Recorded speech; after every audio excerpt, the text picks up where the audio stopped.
అతి పురాతనమైనది శివాలయము జోగులాంబ, కర్నూలు సమీపాన తెలంగాణ జిల్లాలో జోగులాంబ దేవాలయం దగ్గర అతి పురాతనమైన శివాలయాన్ని కూల్చేసి కట్టిన మసీదు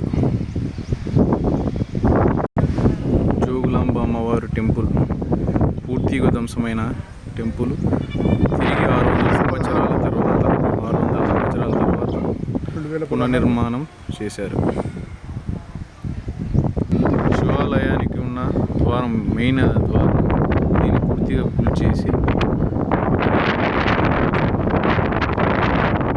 మొదటికి దేవాలయం గోపురంతో సహా తీసేశారు. విగ్రహాన్ని కూడా ధ్వంసం చేశారు.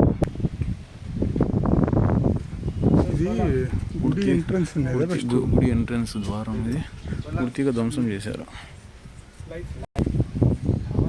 గుడి ఎంట్రన్స్ ఒక ద్వారం ఇది.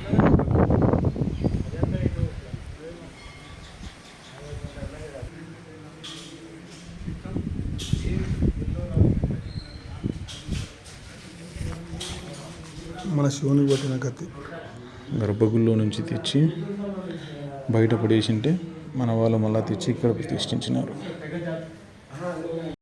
ఇక్కడ కూడా గర్భగుడిలో నుంచి తీసేసిన వినాయకుడిని ఇక్కడ తెచ్చి మరీ ప్రతిష్ఠించారు. పూర్తిగా ధ్వంసం చేసిన దేవాలయం పూర్తిగా ధ్వంసం చేశారు. అతి పురాతనమైన కొన్ని వందల సంవత్సరాల కిందట ఉన్న శక్తిపీఠం జోగులాంబ శక్తిపీఠంలో ముస్లిమ్స్ వాళ్ళ యొక్క దర్గా మసీదు కట్టుకున్నారు. ముస్లిం సమాధులు మన హిందూ రాజులు వీళ్ళని నరికేశారు.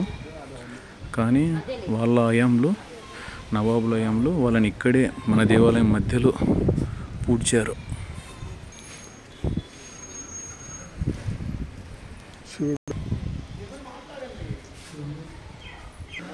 మన దేవాలయాలన్నీ ధ్వంసం చేసి ముస్లిమ్స్ తిరిగి కట్టుకున్నటివి. మన హిందూ దేవాలయం అతి పురాతనమైనది. నందిని కూడా తల తీసేశారు.